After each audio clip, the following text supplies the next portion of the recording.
수요일 저녁 시간마다 우리 통성경 길라잡이라고 하는 제목으로 통성경 맥잡기라고 하는 제목으로 우리가 함께 말씀을 나누고 있습니다. 그 중에 25가부터 31가까지는 이제 페르시아 7권이라고 이야기하는데요. 이스라엘 백성들이 이제 바빌론의 포로로 끌려간 이후에 그곳에서 하나님께서 주셨던 말씀들을 기록하고 이제 바빌론이 망하고 페르시아 시기에 하나님께서 그들 가운데 회복의 은혜를 허락하여 주십니다. 그때 바로 쓰여졌던 책들, 물론 오늘은 에스겔에 대하여 배웁니다. 에스겔은 그 바빌론의 포로로 끌려갔던 사람 중에 한 사람입니다. 그리고 바빌론 시대에 하나님이 주신 환상을 보았던 사람이죠. 그리고 또 한 사람이 다니엘입니다. 그도 바빌론의 포로로 끌려갔던 사람 중에 하나인데 그곳에서 그가 보았던 환상을 기록한 것이 다니엘서입니다. 그리고 나중에 보면은 바로 이 에스라와 느헤미야, 에스더, 페르시아 시대 때 높은 관직에서 준비되어졌던 그들을 통해서 귀한 운동이 일어나게 되어집니다. 그리고 돌아온 사람들 가운데 학개나 스가랴 같은 사람들이 하나님의 말씀을 받아서 돌아온 이들을 격려하면서 성전을 세우게 됩니다. 그리고 마지막에 말라기라고 하는 예언자가 등장해서 바로 신구약 중간기 메시아의 오심에 대하여 예언하게 하지요. 이 책들을 가리켜 페르시아 7권이라고 이야기합니다.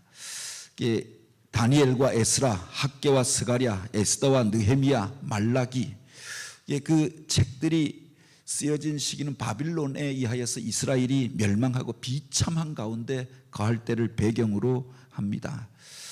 바빌론의 군대에 의해서 성전은 불타버리고 왕궁과 그 예루살렘의 많은 가옥들도 불타버립니다. 3번에 걸쳐서 느부갓네살의 군대가 예루살렘을 공격합니다. 제1차 공격이 BC 605년입니다. 그리고 그곳에 와서 그때는 성전을 불태워버리거나 또는 왕궁을 불태우지 아니하였습니다. 와서 항복만 받고 그리고 그때의 왕이었던 여호야김이라고 하는 왕을 그렇게 포로로 끌려가고 자기들에게 말을 잘 들을 것 같은 여호야긴이라고 하는 그의 아들을 왕으로 세웁니다. 어린 왕을 세우고 그때 많은 그 왕족의 자제들, 귀족의 자제들을 데려갑니다. 인질처럼 붙잡아가지요. 그들이 중에 한 명이 다니엘이죠. 다니엘과 세 친구가 그때 10대에 끌려가게 되어집니다. 그런데 그래도 유대인들이 말을 잘 듣지 않자 다시금 7년 만에 BC 598년 다시금 느부갓네살이 군대를 이끌고 예루살렘을 쳐들어옵니다. 그리고 여호야긴을 또 끌고 가고 그의 삼촌이었던 시드기야를 왕으로 세웁니다. 그리고 1만 명이 넘는 사람들, 이스라엘의 고급 그 관료들, 기술자들 10,000명을 포로로 끌고 가서 제국 건설에 그렇게 노역에 동원합니다. 그래서 우리가 일제시대 때 징용을 갔던 것처럼 10,000명이 넘는 사람들이 그때는 포로로 끌려가게 되어지죠. 그 중에 한 사람이 에스겔 같은 사람입니다. 나이로 보면 에스겔과 다니엘이 비슷한데 다니엘은 1차 포로기 때 끌려가서 10대에 끌려갔습니다. 그리고 한 7년 후에 에스겔이 25살 때 끌려가거든요. 그리고 30살 때 그가 환상을 보고 하나님 앞에 사명을 받게 됩니다. 그가 사명을 받았던 자리가 어디냐? 바로 그발 강가라고 했습니다. 바빌론의 포로로 끌려가서 그래서 절망 가운데 20대의 포로로 끌려가서 이제 30살이 되어졌습니다. 그래 금방 포로로 끌려갔지만 1년 2년 후에 돌아올 수 있지 않을까 기대를 품었는데 하나님께서 그에게 주셨던 말씀은 이제 두고 온 그 나라가 너희가 돌아가지 못할 것처럼 황폐하게 되리라. 그 예루살렘이 완전히 멸망하게 되리라. 이 놀라운 그 환상을 그에게 보여주시고 앞으로 되어질 일들을 알게 하여 주셨다라고 하는 겁니다. 그 시대에 예루살렘에 남겨져 있었던 사람이 누구냐? 바로 예레미야라고 하는 사람입니다. 그때 예레미야가 그 전까지는 회개하고 돌이키라, 그렇지 않으면 멸망하리라 라고 하면서 하나님의 경고의 말씀을 전합니다. 그러나 돌이키지 아니하는 그 백성들로 인하여서 여호야김이 끌려가고 여호야김이 패하여지고 시드기야만 남겨졌는데 시드기야 또한 마지막에 3번째 침략으로 인하여서 붙잡혀가면서 두 눈이 뽑히고 쇠사슬에 묶여서 개처럼 끌려가는 모습을 봅니다. 예레미야가 이 모든 것들을 목격하면서 창자가 끊어지고 내장이 터져 나올 것 같은 고통을 느끼면서 그렇게 밤새워 통곡하면서 노래를 부릅니다. 그 노래가 예레미야 애가입니다. 그런데 울다가 그 마지막에 보면 하나님께서 그들을 완전히 진멸하고자 함이 아니라 바로 포로로 끌려간 그 백성들을 통하여서 하나님께서 새 일을 이루실 것이다 라고 하는 약속의 말씀을 받게 됩니다. 그래서 예레미야가 마지막에 보면 희망을 선포하지요. 끌려간 것, 그것이 바로 민족의 새로운 일들을 여는 계기가 될 것이다. 70년 동안 하나님께서 저들을 연단시키신 이후에 다시금 이 땅으로 돌아오게 할 것이다. 그것을 깨닫고 먼저 포로로 끌려갔던 사람들에게 편지를 씁니다. 당신들이 희망입니다. 민족의 정체성을 잃어버리지 아니하면 70년 만에 돌아오게 될 것입니다. 그들을 격려하는 글을 썼다라고 하는 겁니다. 나중에 보면 다니엘이 그 편지를 받고 사명을 자각하게 되죠. 그때 하나님 앞에 포로로 끌려갔던 사람들 가운데 환상을 보고 부름받았던 이가 에스겔이었다라고 하는 겁니다. 하나님께서 그를 그발 강가로 부르시고 환상을 보여주시고 그들이 그곳에 끌려오게 된 이유에 대하여 이야기하고 앞으로 하나님께서 어떤 일들을 행하실 것인가 그것을 가르쳐 주시는데 그게 바로 에스겔서다라고 하는 겁니다. 징계라고 하는 것을 바로 희망의 디딤돌로 성경은 이야기하지요. 그 중에서 포로로 끌려갔던 사람들을 설득하면서 바로 희망을 선포하였던 이가 에스겔이었습니다. 그리고 그 이후에 바로 하나님의 환상 가운데서 앞으로 제국이 어떻게 변화되어질 것인가, 세계사가 어떻게 흘러갈 것인가, 이것을 다니엘이 보게 되어지죠. 그걸 기록한 게 다니엘서다라고 하는 겁니다. 여기에 보면 에스겔의 소명 이 부분 한번 읽어 주시겠습니다. 바벨론 왕 느부갓네살은 예루살렘 점령 후 여호야긴 왕과 에스겔을 포함한 1만 명을 포로로 끌고 갑니다. 그때 유대 땅에는 예레미야가 사역하고 있었고 에스겔은 포로로 끌려가 바벨론에서 하나님의 부름을 받게 됩니다. 당시 포로로 끌려간 이들은 언제든 기회만 주어지면 예루살렘으로 돌아갈 것이라고 생각했습니다. 그때 하나님께서는 바벨론에 끌려온 지 5년이 되었던 에스겔에게 찾아오셔서 말씀하십니다. 에스겔이 받은 사명은 2번에 걸쳐 포로로 끌려온 사람들에게 그들이 왜 포로가 되었는지를 설명하고 그들을 위로하고 격려하는 것이었습니다. 인자야, 내게 너를 이스라엘 족속의 파수꾼으로 세웠으니 너는 내 입의 말을 듣고 나를 대신하여 그들을 깨우치라. 에스겔은 바벨론의 그발 강가에서 선지자로서 사역을 시작합니다. 바로 시간적으로 보면은 이제 처음에 그 남유다가 완전히 멸망하지 아니하였던 시대에 그 BC 598년에 에스겔이 포로로 끌려갑니다. 그리고 5년 후에 아직 나라가 망하지 아니할 때 자기 고국으로 돌아갈 날만을 기다리던 그에게 하나님의 말씀이 임하게 되었다. 바빌론의 그발 강가, 그러니까 아마 그 유그라데 강의 한 지류가 되지 않을까 생각하는데 그 강가에서 고향을 그리워하는 그에게 하나님의 말씀이 임하게 되어집니다. 그리고 내가 너를 바로 이 민족을 그렇게 지키는 파수꾼으로 세웠노라. 내가 너에게 주는 이 말을 이 백성에게 전하라라고 이야기합니다. 그래서 그가 사명을 받고 이제 하나님의 말씀을 전하게 되어졌던 거죠. 이게 바로 에스겔 1장부터 3장까지 내용이다라고 하는 겁니다.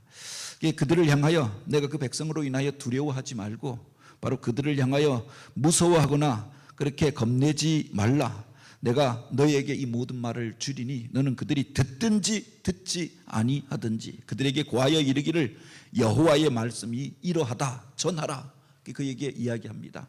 그 백성들도 하나님의 나라, 제사장 나라라고 하는 이 이스라엘이 왜 멸망했는지, 유대인들이 왜 이런 이방 땅에 포로로 끌려왔는지, 그래서 의문을 갖잖아요. 하나님이 힘이 없어서 바빌론의 신들에게 그렇게 져서 우리가 끌려왔는 건가?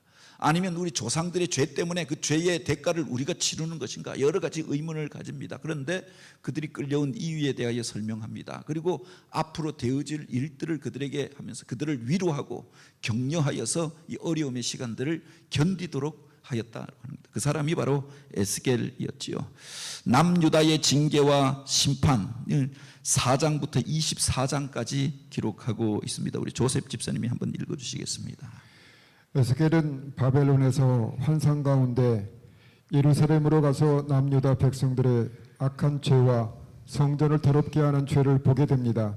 하나님께서 보여주신 이상을 통해 예루살렘에 희망이 없음을 본 에스겔은 이 사실을 바벨론에 있는 백성들에게 전하며 그들의 나라가 망하고 포로로 끌려온 원인이 죄 때문임을 명확하게 선포합니다.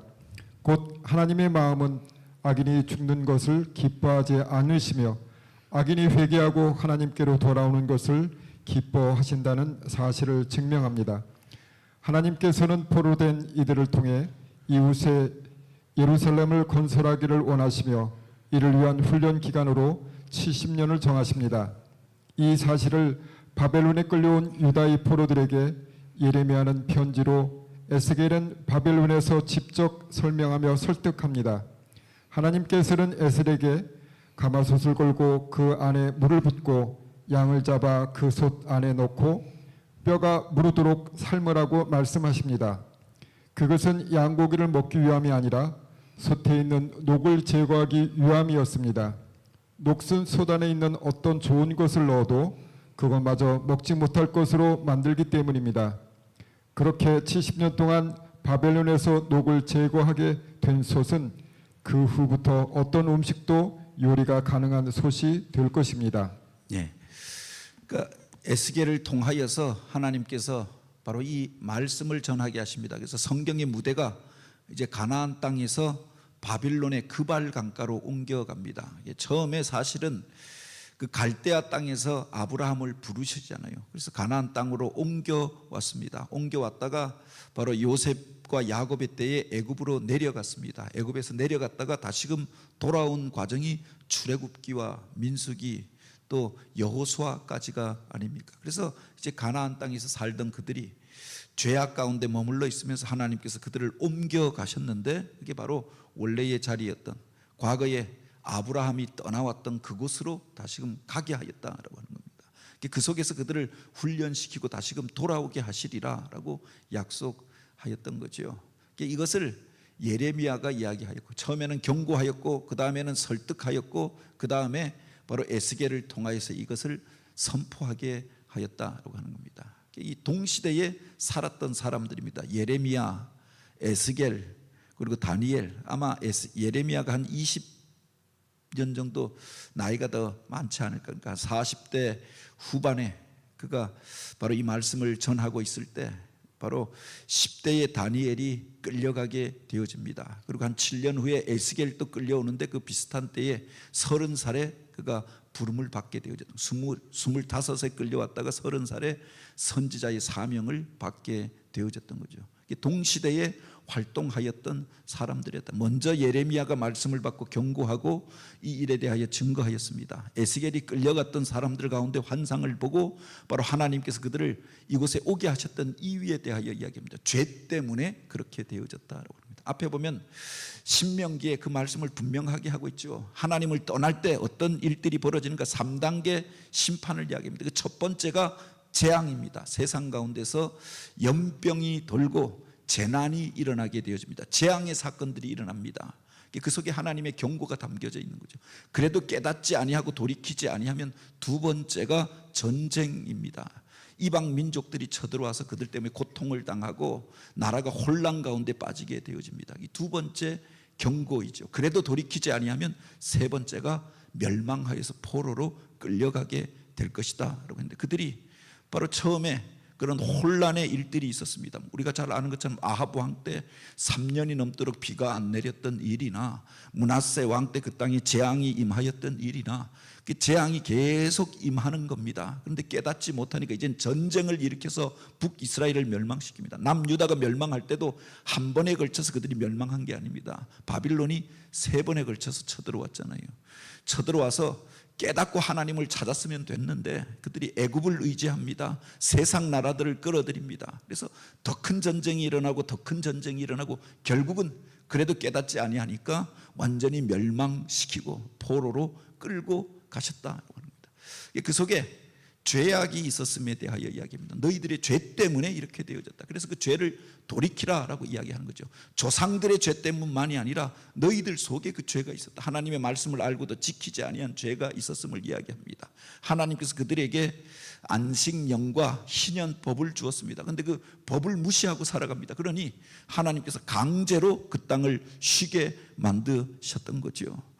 우리가 농사를 지을 때도 그렇다고 이야기합니다. 무슨 그 인삼을 키울 때 한 7년근까지 그것을 넘어서면 인삼이 더 이상 자라지 않고 썩어버린다, 먹을 수 없는 것이 되어져 버리고 만다라고 이야기하죠. 땅으로부터 더 이상 영양분을 끌어올 수 없게 되어지는 겁니다. 그래서 7년째가 되어지면 땅을 갈아엎고 거름을 얻든지 땅을 바꾸어 놓아야 하는 겁니다. 그래서 객토 사업을 하기도 하고, 거기다가 지금은 이제 매년마다 비료를 주고 또 땅에다가 이런저런 거름을 주니까 계속 생산물을 내는데, 가만히 두었던 땅은 7년이 지나면은 더 이상 생산을 지력이 다해서 생산력을 발휘하지 못하게 되어지는 거죠. 과거에 이집트나 또는 바빌론 땅이나 황폐하게 되어진 땅들이 있잖아요. 그들이 과거에는 그것이 옥토였던 것이고 문명이 일어났던 것입니다. 그런데 그들이 바로 그것을 쉬게 하지 않고 계속 땅의 기력만 빨아서 쓰다 보니까 땅이 황폐하게 버려지고 농사 지을 수 없는 땅이 되어졌다라고 합니다. 이스라엘 땅이 그렇게 되어졌던 거죠.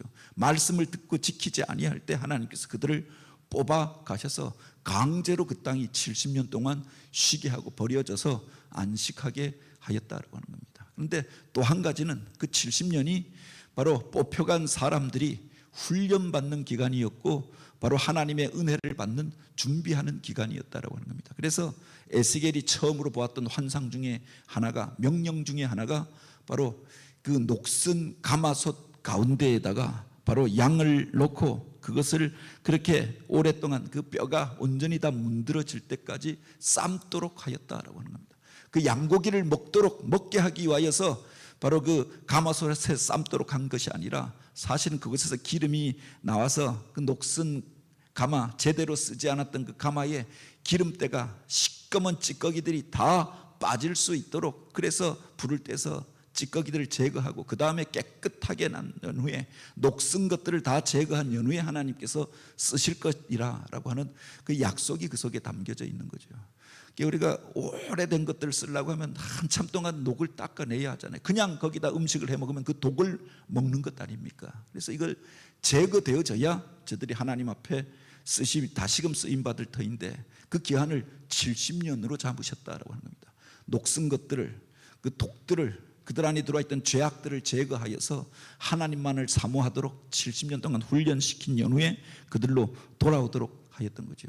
처음 이스라엘 백성들은 포로로 끌려갈 때 기도하면 1, 2년 안에 돌아올 것이라고 생각했습니다. 그런데 하나님께서 그게 아니라 너희들 안에 지키지 아니하였던 기간, 그 징계의 70년에 대하여 이야기합니다. 뿐만 아니라 그들이 훈련받는 70년이 차야 돌아오게 되리라라고 이야기합니다. 뿐만 아니라 세상에서 일어났던 제국들은 70년이 넘지 못하여 망하게 되리라. 제국 연한 70년, 이것을 보여주었다라고 하는 겁니다. 그런데 기묘한 것이 3번에 걸쳐서 포로로 끌려갔잖아요. 그런데 돌아올 때도 3번에 걸쳐서 돌아옵니다. 먼저 끌려갔던 사람들, 그들에게는 70년의 기한이 다르지 않겠습니까? 그래서 먼저 끌려갔던 사람들이 먼저 돌아옵니다. 두 번째 끌려갔던 사람들이 70년이 되어 돌아옵니다. 다시금 3번째로 맨 마지막에 돌아왔던 사람이 느헤미야를 통하여 3차 귀환이 일어나게 되어지잖아요.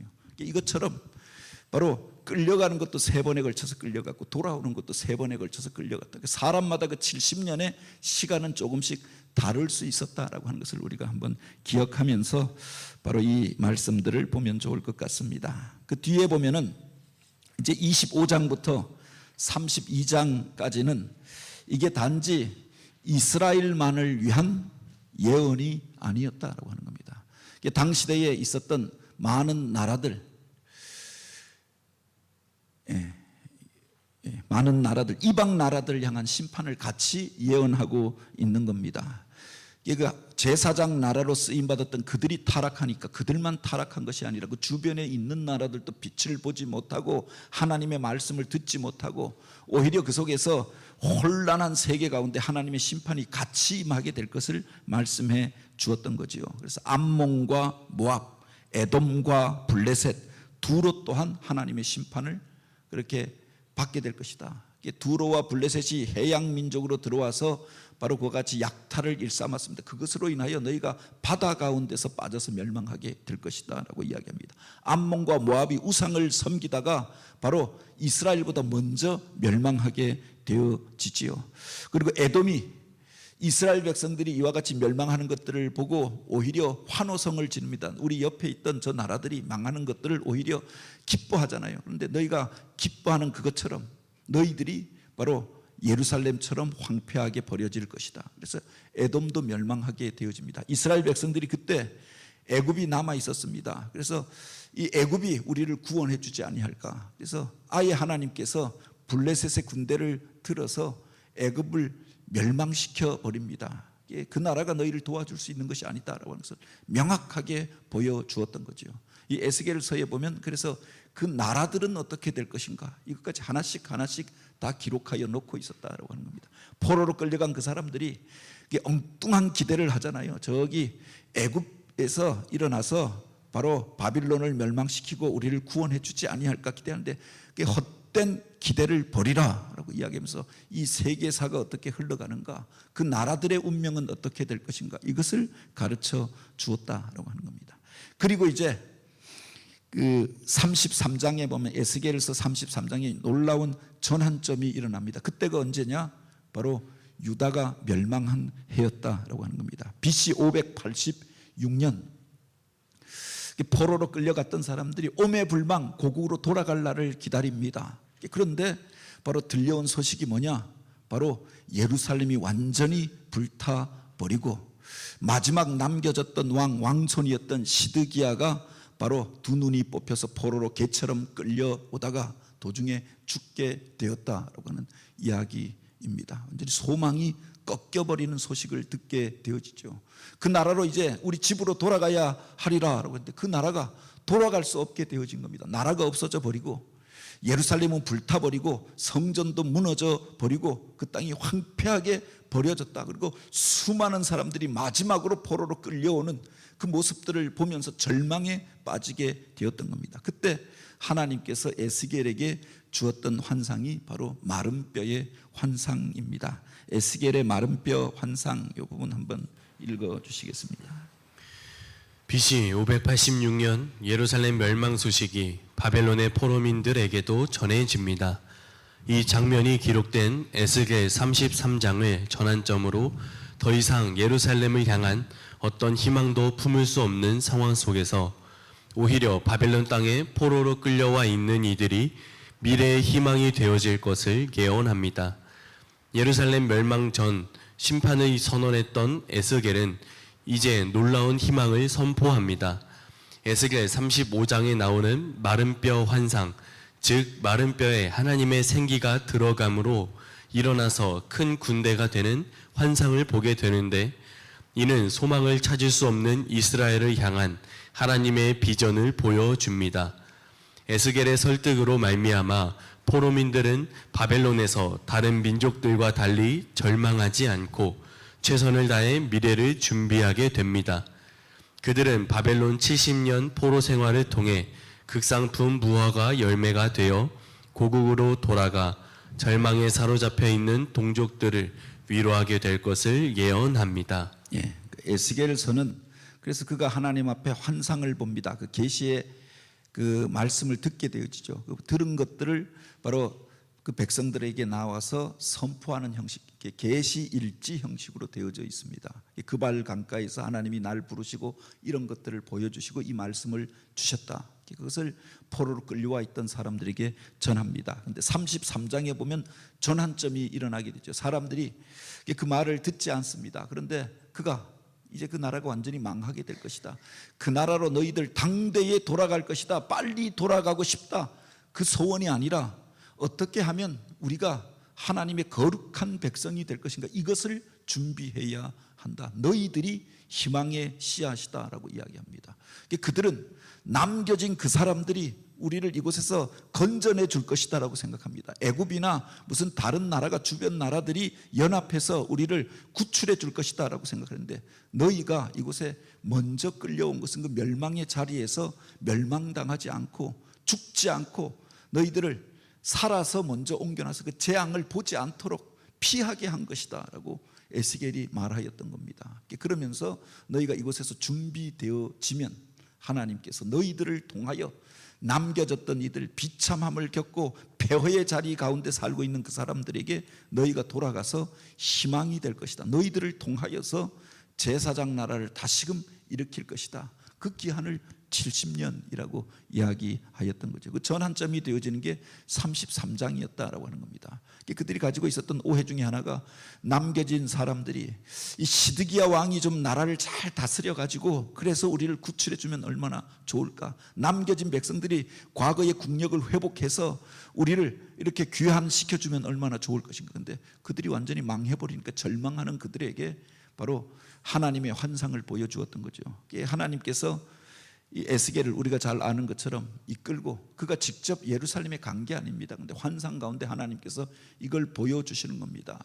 그 죽음의 골짜기로 그를 데려가시잖아요. 가서 보니까 해골 뼈다귀가 가득한 죽음의 모습들을 보게 하여 주셨던 겁니다. 예루살렘의 골짜기가 그렇게 지금 되어져 있는 상황을 보여주었던 것 아닙니까? 우리를 구원해 줄 것이라고 생각하였던 이들의 상태가 어떠한가, 그 땅이 어떻게 되어졌는가를 실상을 보여주었던 겁니다. 그래서 완전히 망하고 끝난 것처럼 생각하는데 하나님께서 에스겔에게 묻잖아요.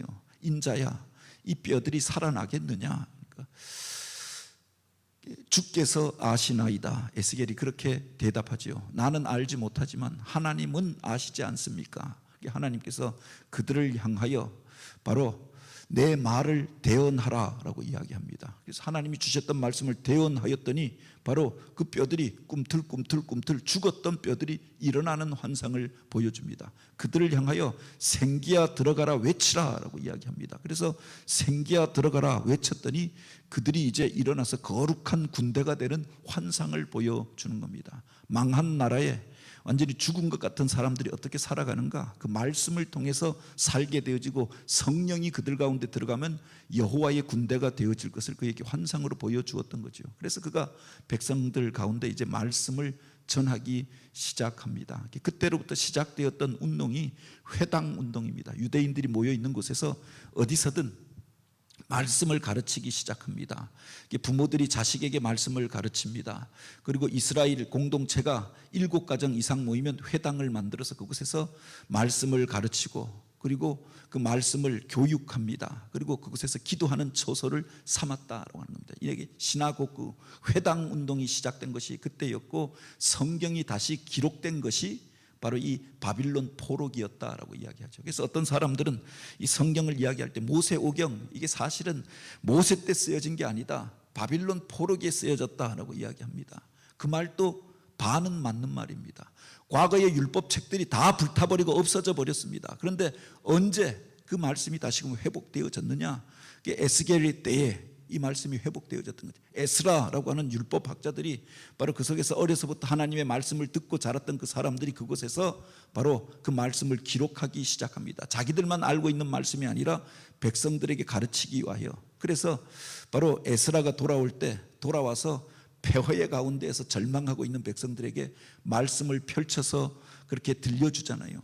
그 말씀을 천금처럼 여기는 이들이 기록하는 일들을 시작합니다. 그들이 서기관들이었던 거죠. 말씀을 필사하여서 그렇게 그 앞에서 전해지는 말씀을 기록하여 간직합니다. 그래서 서기관 운동이 시작되어지고 회당 운동이 시작되어지고 성경이 필사되어 기록되기 시작한 때가 바빌론 포로기였다. 그것을 통해서 죽어졌던 사람들의 심령이 살아나기 시작합니다.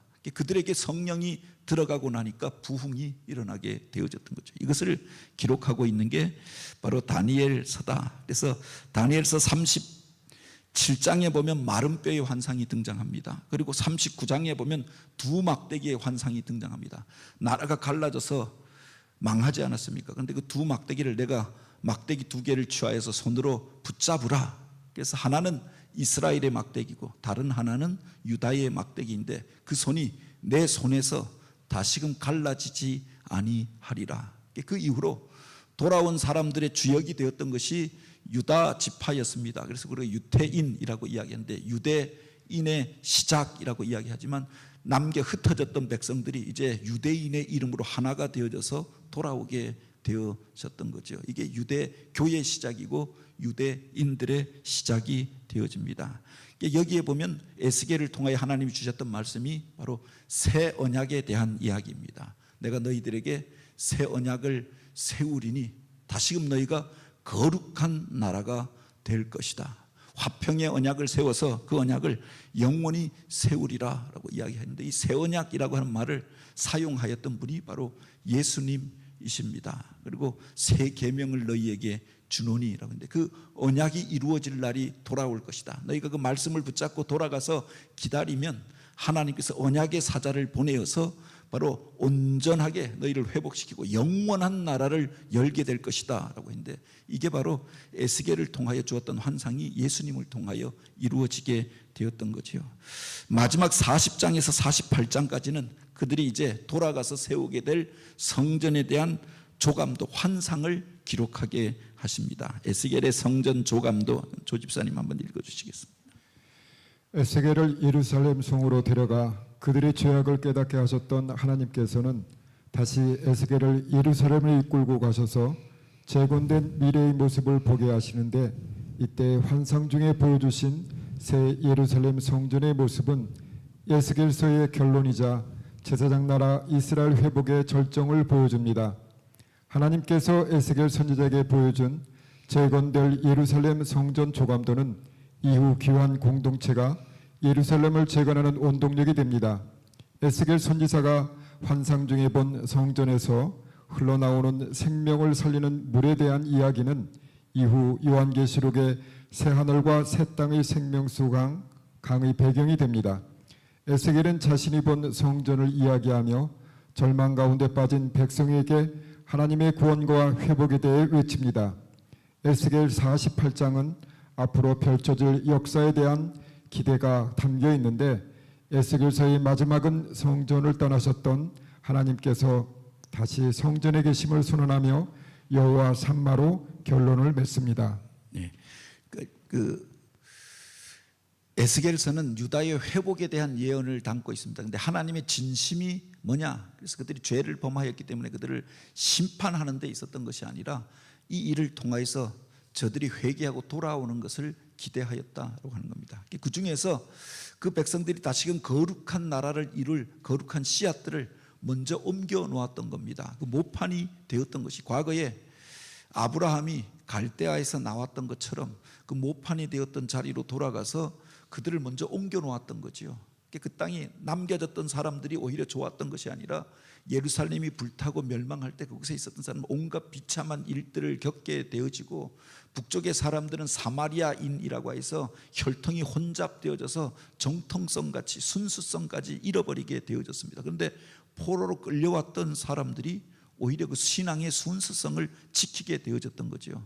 예레미야의 그 예언을 통해서 그날을 기다리게 됩니다. 에스겔의 가르침을 통하여서 사모하면서 말씀을 공부하게 되어집니다. 다니엘이라고 하는 사람의 환상을 통하여서 세계사가 어떻게 흘러가는가 이것을 깨닫고 한 나라의 종이 아니라 바로 하나님 나라의 비전을 가지고 자기 신앙을 지켰다라고 하는 거예요. 정한 때에 하나님께서 그들을 다시금 돌아오게 하시는데 돌아가서 세울 성전에 대한 조감도가 에스겔서에 나와 있는 거죠.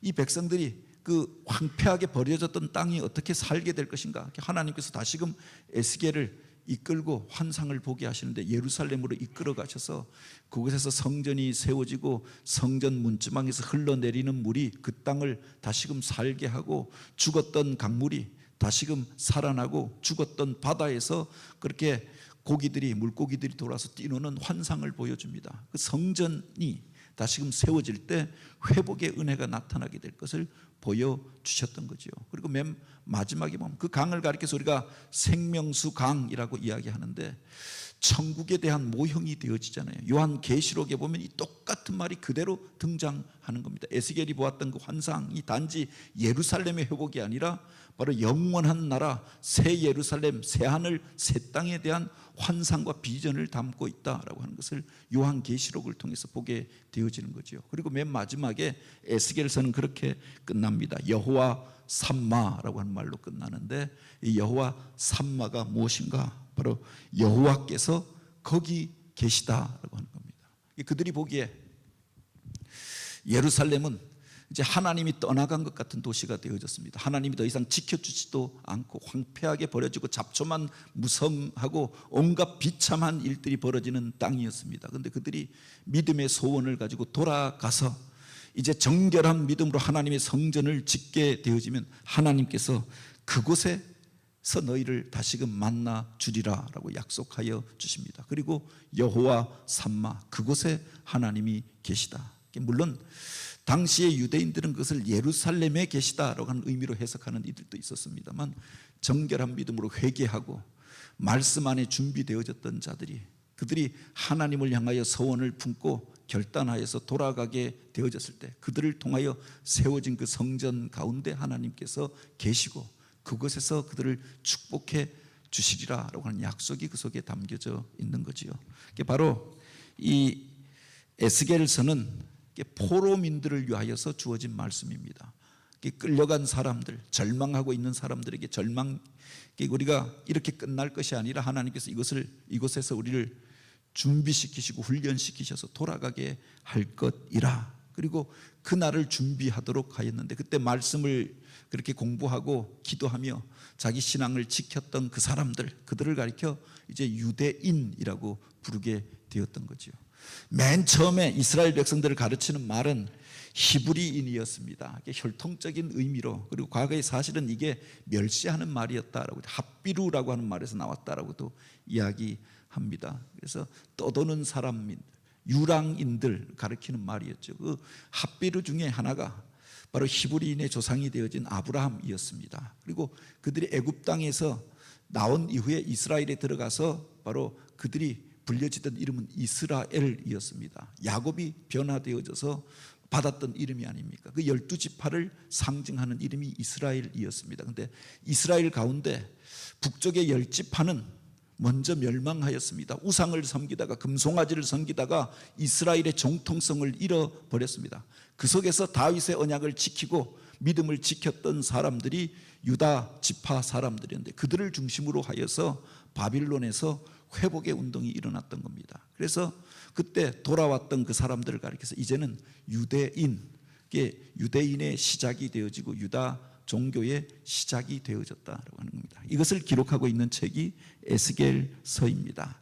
바로 이 제국 페르시아 그 제국 7권을 통해서 그 시대 에스겔 이후부터 바로 그 말라기까지의 역사들을 우리가 다시 한번 이렇게 배우면서 성경의 이면사들을 다시 한번 생각해 볼 수 있는, 우리 성경의 말씀도 배경을 이해해야 그 말씀의 뜻을 우리가 이해할 수가 있지요. 그래서 그때 하나님께서 왜 에스겔을 불렀는가, 왜 다니엘을 먼저 옮겨가서 그곳에 놓게 하였는가, 그리고 그 이후에 쓰임받았던 사람들이 바로 에스라와 느헤미야, 에스더 같은 사람이죠. 성경에는 자기가 쓴 책은 없지만 스룹바벨이라고 하는 1차 포로 교환을 주도하였던 사람이 있습니다. 그가 바로 이 에스라와 에스겔 중간 사이에서 회복 운동을 일으켰던 사람, 성전을 재건하였던 사람이죠. 그것을 우리가 한번 그 말씀을 통하여, 역사를 통하여 살펴보면서 하나님께서 어떻게 역사하시고 우리를 회복시키시는가라고 하는 것들을